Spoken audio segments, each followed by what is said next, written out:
If you enjoy our podcast, please like and subscribe and consider becoming a digital subscriber to the Albuquerque Journal to help us bring you more content like this. You can find this episode and all of our podcasts on the Albuquerque Journal website, abqjournal.com, as well as YouTube, iTunes, and Spotify. See the show notes for a discount code on a digital subscription. Thank you for supporting the Albuquerque Journal, New Mexico's leading news. Hi, everyone. Welcome to Preps Central, the Albuquerque Journal's high school podcast. I'm James Yotis. I am the Preps editor here at the Journal. Welcome. We are into week 8 of the high school football season. We're going to talk a little bit about a couple of the key games coming up this week. We're going to reflect a little bit for just a minute on a couple of the big games from last weekend as well. I've got a couple of guests today. Jordan Herrera, the running back from Los Alamos High School, who leads the state in rushing yards. He's averaging almost exactly 200 yards a game for the Hilltoppers, who are 6-0.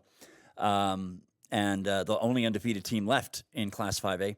My other guest is David Chavez, the head football coach at Santa Rosa. Santa Rosa also undefeated. They are 6-0. They are ranked number 1 in Class 2A, and had a chance to have a couple of nice visits with them. So that'll be coming up in just a little bit. First, let us talk about a couple of the key results from last week. District 1-6A finally got started. Cleveland won pretty handily. Volcano Vista beat Piedra Vista pretty handily. Cibola gave Rio Rancho a tough fight for a while. Rio Rancho ends up winning that game 25-15. So there you go. Cleveland, Rio Rancho, Volcano Vista, who came into the season as the 3 best teams, I think, in that district, have all started their league play with a win. This last week, week 7. La Cueva in District 2-6A, they beat El Dorado 26-7. That was Coach Brandon Back's 100th career win with the Bears, so congrats to Brandon. And La Cueva's got a huge game coming up this week. We'll talk about that in just a second.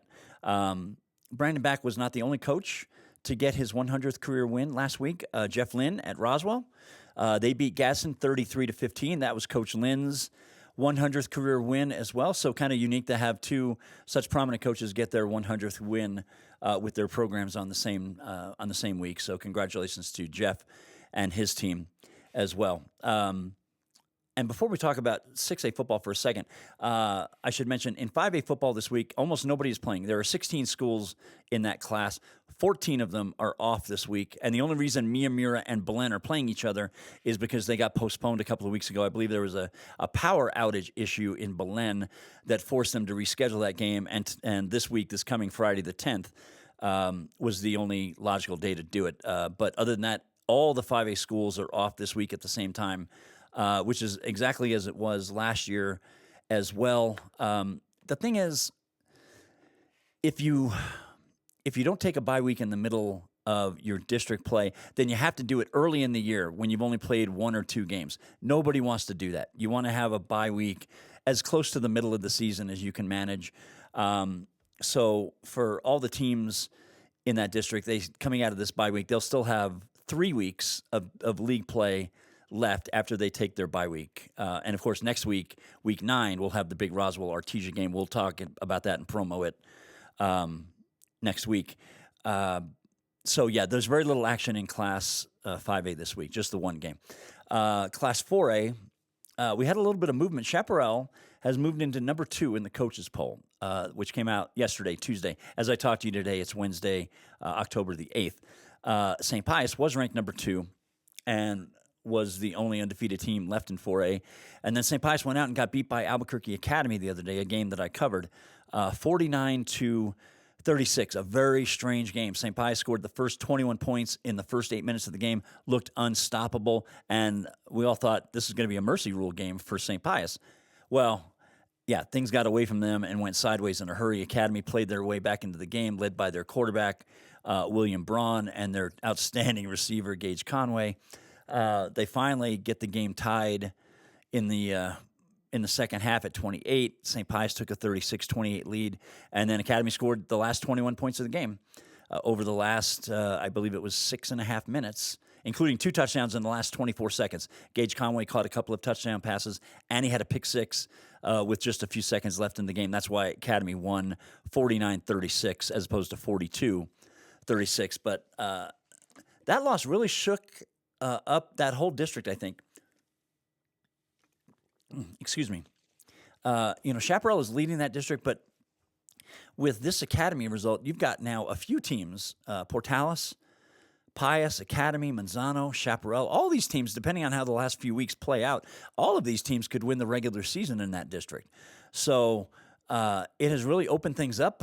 Pius looked vulnerable. They looked sloppy, to be honest. Sebastian Noel from ProView Networks, he and I were talking about St. Pius last week. He had already seen them. I had not until Saturday, and I sort of get where he was coming from now. St. Pius looked a little disjointed. They lacked a killer instinct, which you got to have if you want to win a state title. And they were sloppy. They were sloppy and made quite a few mental errors in this game, and they paid a price for it. So we'll see how St. Pius bounces back this week. They play Portales, another huge game in that district. Portales is up here in Albuquerque to play St. Pius on Friday night at Milne Stadium. So that is a game that we will be staffing here at the Journal on Friday for sure. I am going to be at Las Lunas High School. That basically is a District 2 6A championship game between La Cueva and Las Lunas. There's no other way to say it.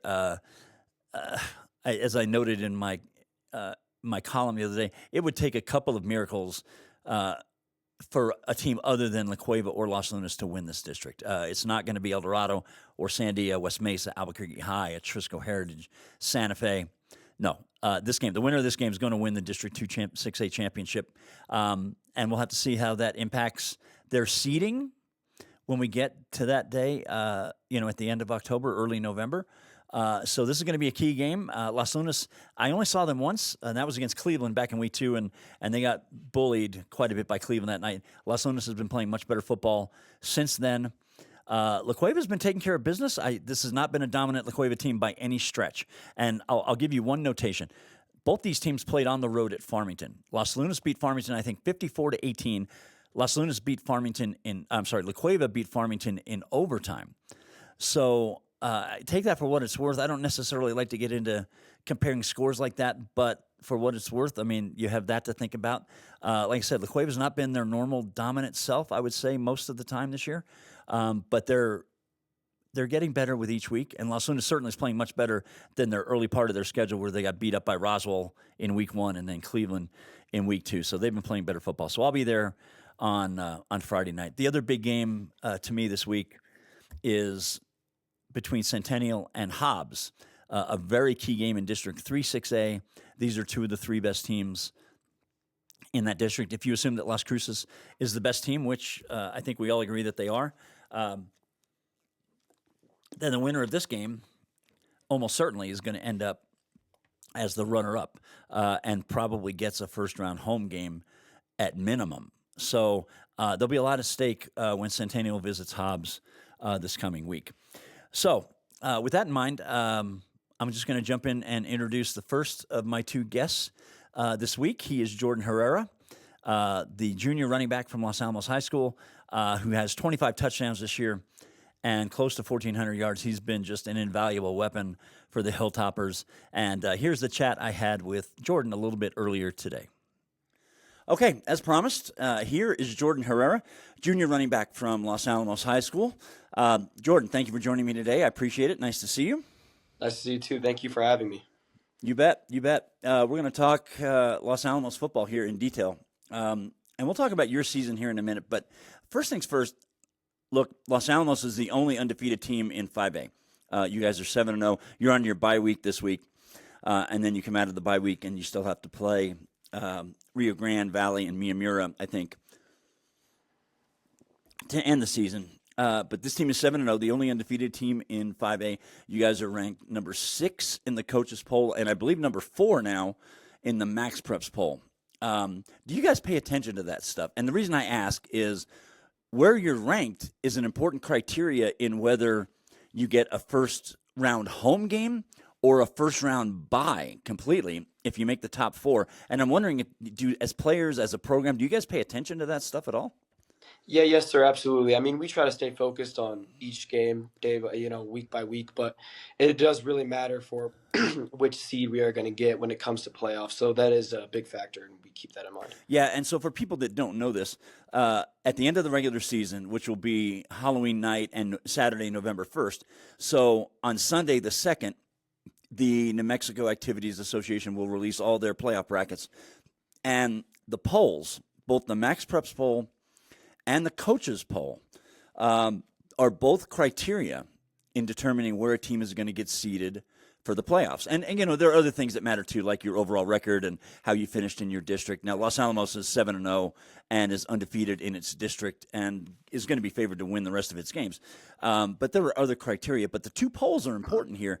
And it's clear the Max Preps poll, the most recent one, has you guys up to number 4 now.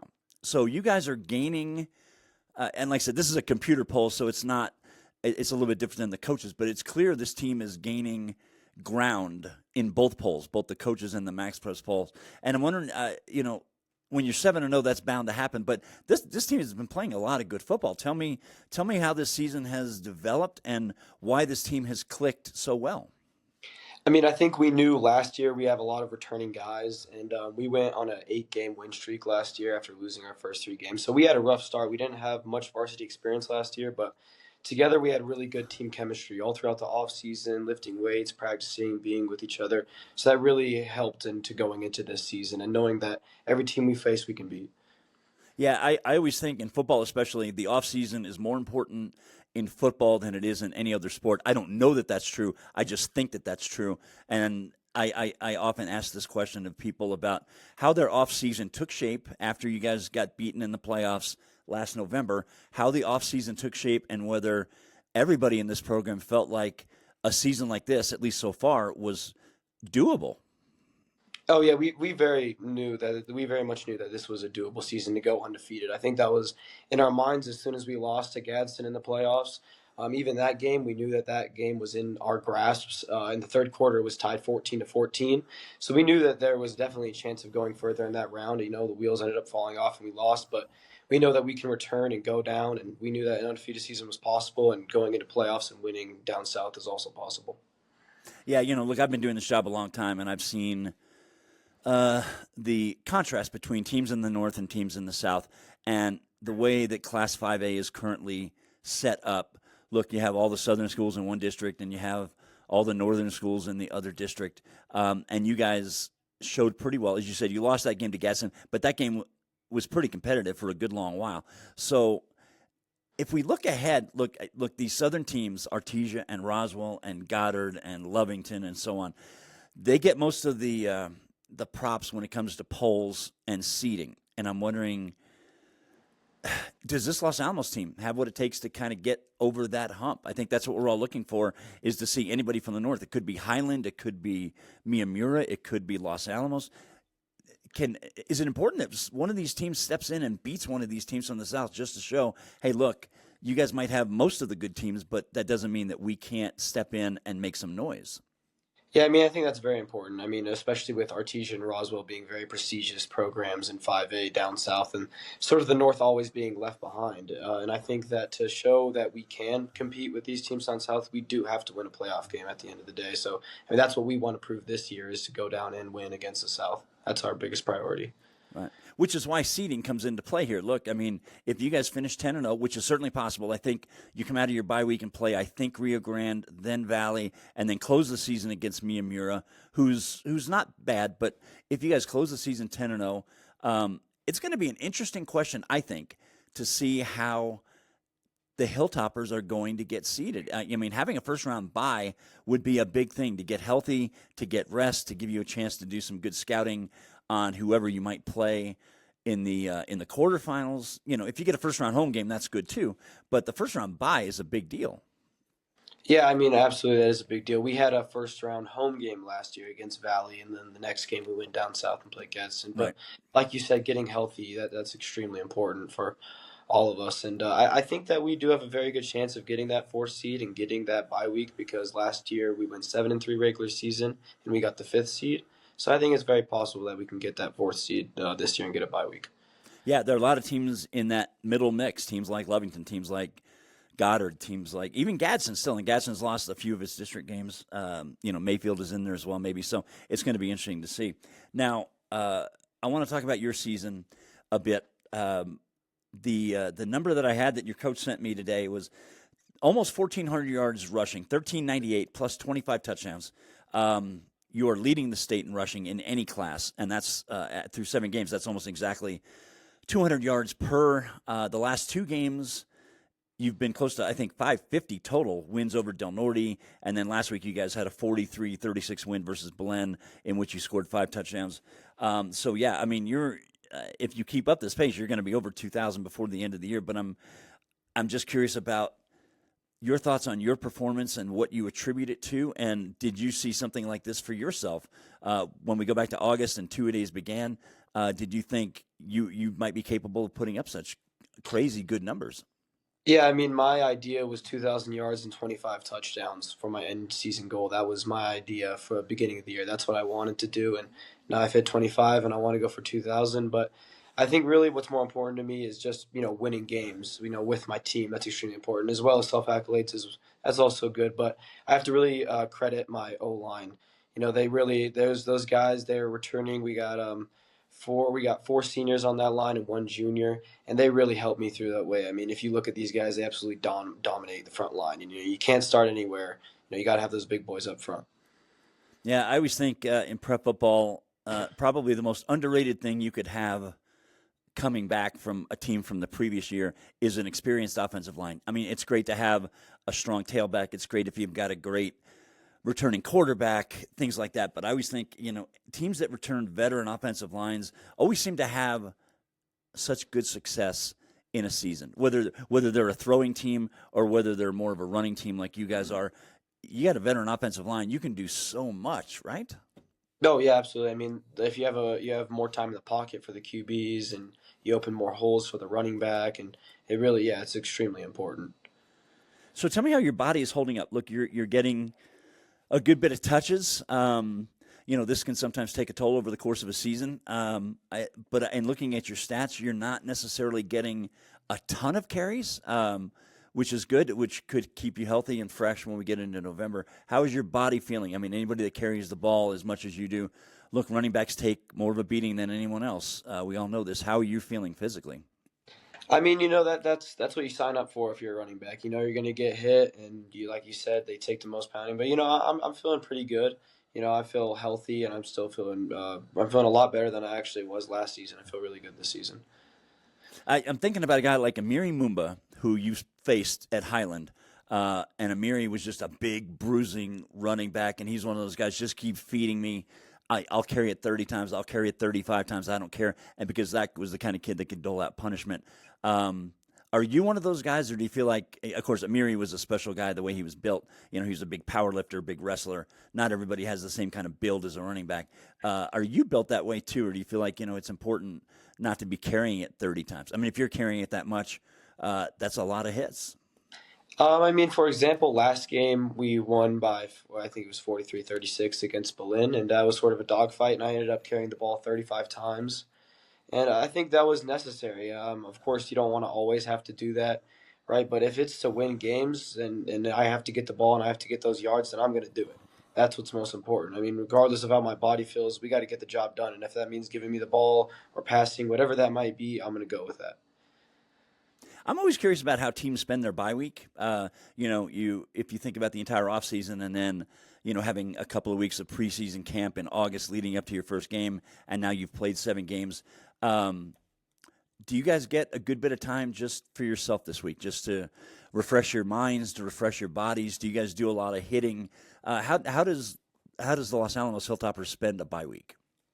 I would say just more splitting offense and defensive reps, and really just working on us as a team. Usually when you don't have a bye week, you have a game, you're always focusing and scouting and kind of moving your game more focused towards the team you're playing. But with the bye week, we're kind of just making sure that every little thing is good in our own team. What little details can we improve on? Yeah, you were talking about just a second ago the Belen game last week, which you described as a dogfight. There have been some close games in this district so far.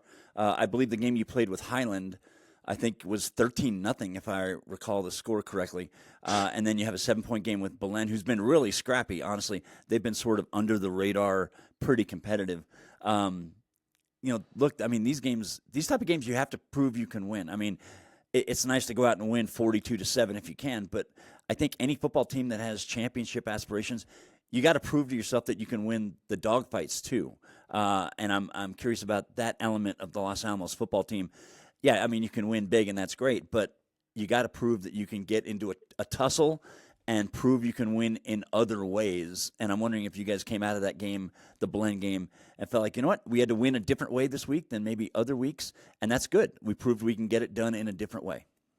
I think, yeah, I mean, everyone thought that, absolutely. Even the coach and whatnot. And on every level of football, whether it's high school, college, or NFL, there's going to be upsets. And, like, where regardless of talent level or skill level, any team can win. It's any given day a team can win. So sometimes, like you said, a championship team, a team who can really prove themselves, no matter what situation we get in, is persevering within the game and seeing, like, oh, okay, we know that maybe we should be beating this team by more, or it should be an easier game, but at the point right now it's not. So let's go out and let's just win it. And that's what we did last time. I know. Look, football can be unpredictable. I mean, anybody that watched the Tennessee-Arizona game the other day, Tennessee beat Arizona 22-21 in an NFL game. They had no business winning that game. It was, a couple of freakish plays happened that allowed that to happen. I was just at a high school game on Saturday between St. Pius and Academy, and St. Pius is ranked number 2 in Class 4A. Academy's not even ranked. They've lost 3 in a row. And what happens? Academy comes out and wins 49-36, a game that none of us were really expecting. So I always think that those results can benefit teams other than the ones involved in the game, because other teams will look at that and say, hey, look, this is what can happen if we're not as focused as we need to be. You can get caught in a game like that and give an underdog a chance. And, this is why coaches are always saying, keep your foot down on their throat and put them away. Yeah, absolutely. I mean, you can't count anyone out. I mean, that's what we always think, every single week, and whether, what record they may be, that's not the point. No matter how bad their film looks, like you said, any day a team can win. So we can't count anyone out and make sure we go out there and play as hard as we can. So, what are your aspirations in this sport? Like I said, I mean, you're just we're 7 games into your junior season. You still have 3 games left in the regular season, plus whatever happens in the playoffs and your entire off season and senior season. Do you have aspirations to play the sport into the next level?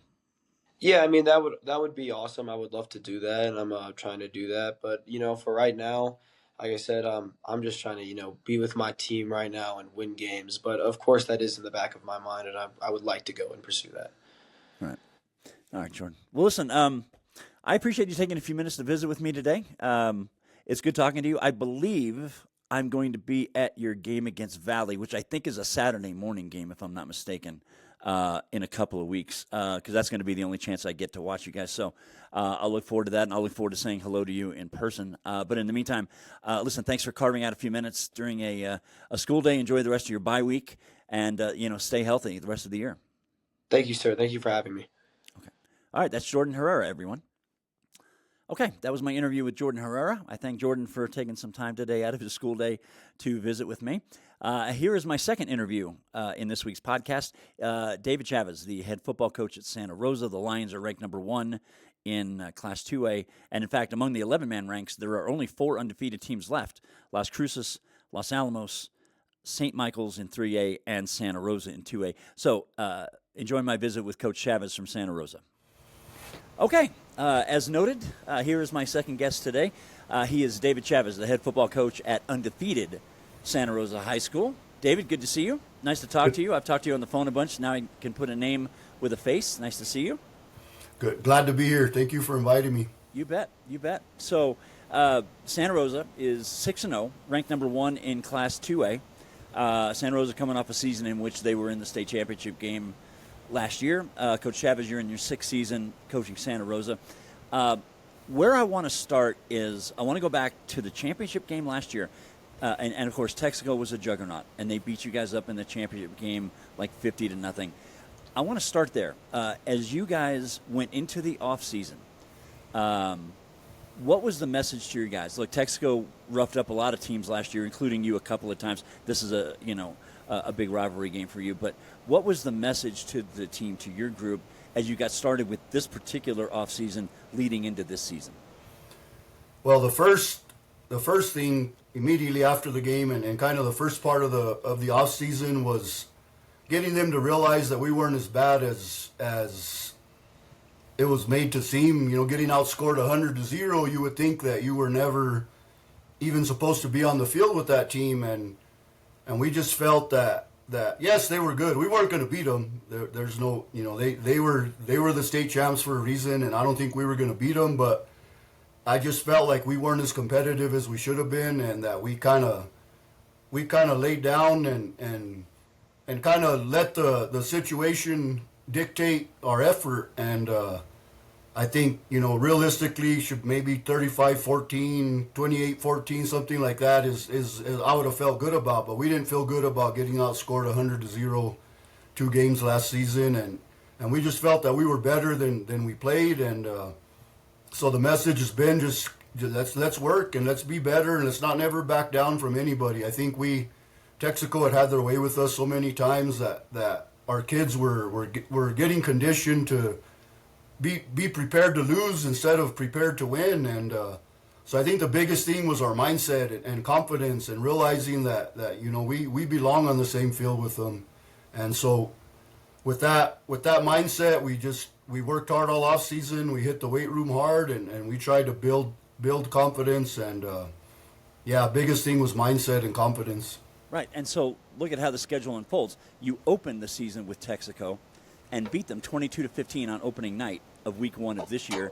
And in a way, I'm wondering if that was kind of a healing thing for the kids that were on the field in the championship game. They get to come right back. Their first game in their next season is against Texaco, and you go out and you post an impressive win, and you guys shot right up to the top of the polls, and you guys have been ranked number 1 pretty much the whole season. And I'm wondering if you felt that way too, that beating Texaco maybe psychologically was like, hey, look, it has allowed us to put what happened behind us last year and say, hey, look, 2025 is a new year. Texaco is new. Santa Rosa is new. All these teams are new. Jow, Tularosa, Eunice, Legacy Academy. All these teams are new in some way, shape, or form. And maybe that was a great way for you guys to shed anything that was lingering from the championship game. You got to sort of expunge that on opening night. Yeah, no, you're 100% right. That's a great observation, and I think I felt like we were healed after the first quarter. After that first quarter, I think our kids finally realized, hey, we belong on the same field with these guys. We're just as good as these guys. When we play our best and we play with confidence. After that first quarter, I just saw a whole different level of confidence in our kids and our effort, and that game was very important to us to get over that hump. We know we still have a long way to go, and we're probably going to see them again if things line up correctly. But yeah, it was important for our kids to realize that they're not that much better than us, and in fact, we can be better than them if we give a great effort. Right. So, and in the 5 games after that, you've beaten. There are 3 games on your schedule that would catch anybody's eye. The first one would be the Texaco game, and then there would be the 2 victories you had over the 3A teams in Vegas. You beat West Las Vegas and you beat Robertson, who were both ranked in the top 4 in Class 3A. And both of those games were relatively close, but I think those games, if anything, cemented, I think, all of our opinions that you deserve to be the number 1 team right now. Whether you'll be seated number 1 in a month, we'll have to see how the district shakes out. Mm-hmm. But it was clear with beating those 2 teams, and West and Robertson, we all know, are very good football programs. And they're not very, actually, they're closer to you than some of your district rivals, actually, in terms of geography. Yes. So I'm wondering if you feel the same way. Beating both of those teams only reinforced what happened on opening night versus Texaco. Oh yeah, for sure. We like to front end our schedule. We like to load the front end of our schedule and make it as tough as possible, because we want to know where we're at as a team right from the get-go. And beating Texaco was great, but we knew we still had to play some ball against even Jow and Tularosa. They're not a slouch. They have tradition and they play hard. But yeah, being able to beat Robertson and West in the same season, and play as well defensively as we did, and limiting 2 really, really strong offenses, that felt good, and I made us feel like we were for real, and we have an opportunity to do some great things this year. So let's talk about your team a little bit more in depth. You've got a couple of good running backs on this team, Josh Cordova and David Chavez. And forgive me, I think I asked you this in August, but I don't remember the answer. Is David Chavez your running back? Is he related to you? Yeah, he's my youngest son. Okay. So Josh and David, have both been having very fine seasons. But I'd like for you to just kind of give me a sense of why this team has succeeded as well as it has. First and foremost, defense, and those two guys are the anchors of our defense as well as our D linemen, Andrew Urban and Jose Gallegos and guys like that. But ultimately, we've built this team on defense. We're trying to get them to believe that defense will win you a championship. We preach every day that you play great defense. It don't matter if you have a bad offensive night. Your defense can carry you, and so far our defense has carried us. And like I say, Josh and David and those other guys are a big part of that. But now, let me interrupt for a second. Do both of those guys play linebacker? Does one of them play in the secondary, or? David's our middle linebacker, and Josh is our strong safety. Okay. So they're in the mix on everything, and they both have a few interceptions. They both have a crap load of tackles, and so they anchor our defense and our offense. So, if I remember right, the Robertson game, did you? And forgive me if I get this wrong. I want to say you shut Robertson out. Did you not? Yes, it was an 8-0 game. Right. Okay. So, and Robertson, of course, subsequently has had some issues with personnel, but when you played them, they were at full strength. So that's, a very impressive win over a strong 3A team, even one with a new coach. Yes. And I'm sure, to shut out a team, you shut out a team in a classification above yourself, especially when you're talking about reputable programs like Robertson and West. That speaks volumes, I would say, about the type of defense you have been playing. Yes, sir. I agree. We believe in defense, and our kids are believing it, and we feel like that can be a successful formula. I always wonder about this. Santa Rosa's. There's nothing really near Santa Rosa. Fort Sumner is the closest team that plays football, but they don't play 11-man football anymore. So, Santa Rosa and Fort Sumner have great rivalries in other sports. They don't, and they used to in football too. But now that Fort Sumner has dropped down to an 8-man program, you guys can't play them anymore. So where does that leave Santa Rosa? If you're talking about your biggest rival, the only two schools I could think of were Tucumcari, who's in your district, and Estancia, who you play this week. Yeah, traditionally Fort Sumner was our rival for 60, so I don't know how long.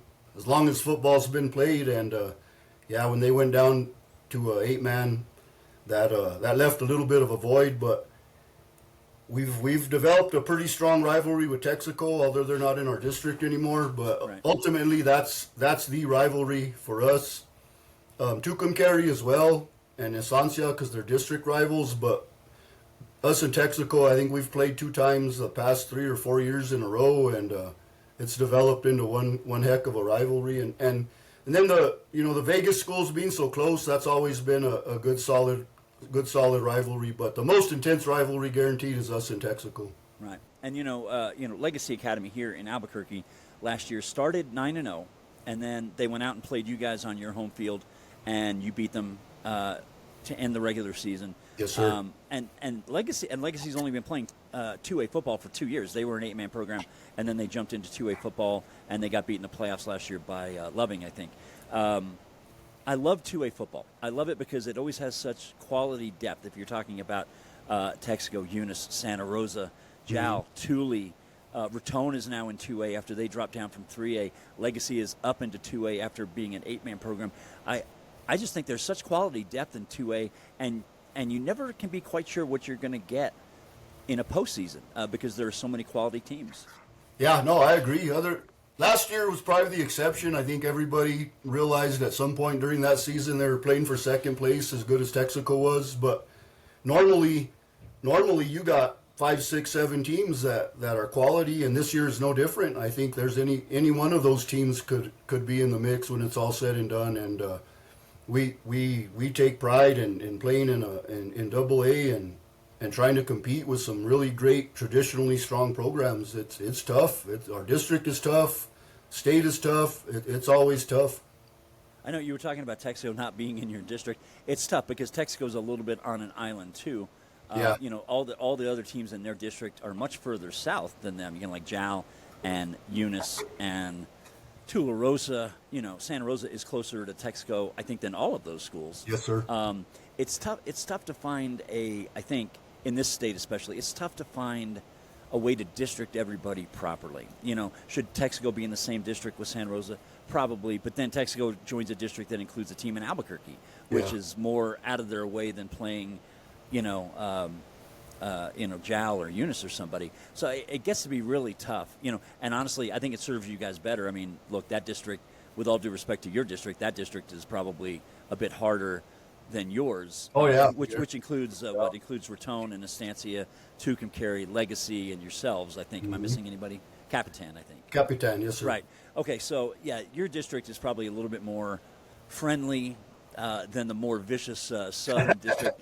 But it's always tough because, look, there are a lot of schools in this state like Santa Rosa, and now especially with Fort Sumner's case being 8-man. Boy, it's hard to find a good district for some schools because they're a bit on an island. I mean, Tucumcari by distance, I think, is probably closer to you than even Estancia is. Yes. But man, it's just hard to find a good number of the same level schools for so many teams, and it creates so much travel. And I know that's a hardship on a lot of schools. I agree. There's no perfect solution. I kind of like the way things are set up right now. In our class, I know other people may have complaints in other classes, but I think that they set it up the best way possible for Class 2A, and I've felt good about it since they did this, and we like playing in the district we're in, and we still get to see Texaco once or twice a year as well, so it all works out. Yeah, that's true. You still get to play some of the good rivalry games. Now, like I said, I miss Santa Rosa playing Fort Sumner, and like I said, those two schools have great rivalries in plenty of other sports. I imagine, like basketball, like volleyball. I don't know about baseball or softball, but they must have strong rivalries in other sports. And it's too bad we lost the football aspect because Fort Sumner, like a lot of schools, like Animas, like Manal, like Clayton, schools that used to be 11-man powerhouses, whose towns or populations just have dwindled and has affected their school enrollments. And all of these schools are state champions. You talk about Manal, Animas, Clayton. Those three schools all have state champions under their belts as 11-man programs. And it was tough to kind of see them go down. And those aren't the only three, but those three come to my head. And it's kind of tough sometimes when you lose a great rival like Fort Sumner. Like I said, and the schools are very much attached. I mean, it's only, 40 miles, I think, between Santa Rosa and Fort Sumner, which is truly one of my least favorite roads in the state. Driving from Santa Rosa to Fort Sumner, I've always hated that road. I don't know what road it is. 84. Right, 84. That's always been, for me, always a really crappy piece of highway. Yeah, between Santa Rosa and Fort Sumner. I've always hated driving it. It's fun to watch. David, listen, I appreciate you taking a little bit of time to visit with me today. Good luck against Estancia. I know you have a road game up here in Albuquerque at the end of the season. Yes, sir. Against Legacy Academy. I don't know for sure if I'll be there or not. I would like to get out and watch that game. Yeah, it's going to be a good one, man. If things line up right and we take care of business and they do, that should be for the district championship and possibly the number one seed for the playoffs. So that's going to be a big one, and they're a solid football team. Yeah, you're exactly right. I mean, look at Legacy last year. I think, and Legacy was a new program, and I don't think I really appreciated how much they still had to make up in terms of experience at the 11-man level until the playoffs came and Loving put a pretty good beating on them in the, I think it was the quarterfinals. Yes, and it occurred to me, I'm like, Legacy, for as great a season as they hadn't been in a playoff environment in an 11-man game against some of these reputable 2A programs, whether it's yourselves in Santa Rosa or Loving or Eunice or Texaco or whoever. And you could see that last year, and they weren't quite there yet. And I don't know if they're there yet this year, but it's going to be fun to watch when we get down to that last week, I think. Yes, sir, I agree. All right. Well, David, listen, good luck on Friday, and thanks so much for joining us. It's good to talk to you in person for the first time, and you take care of yourself. Yes, sir, thank you. Okay, thanks. David Chavez, the head football coach at Santa Rosa High School. Okay, I thank David Chavez and Jordan Herrera for both taking time out of their day today to visit. I hope you all have been enjoying the guests that we've had on the podcast over the last few weeks. I've enjoyed having them on, and it's nice to get kids and coaches from far outside the metro area to share some of their perspectives on themselves and their teams. So I thank both of them for their time today. That's going to kind of close things out for me for this week. I will be back next week. We will talk about key games coming up in Week 9, led, of course, by what I just referenced earlier, the big Artesia Roswell High game at Wool Bowl. That'll be a week from Friday, October 17th. And we'll talk about some of the other key games on the schedule as well. And we'll reflect on some of the key results from Week 8. So in the meantime, take care of yourselves. Enjoy the football this weekend, and I will see you in a week. Take care.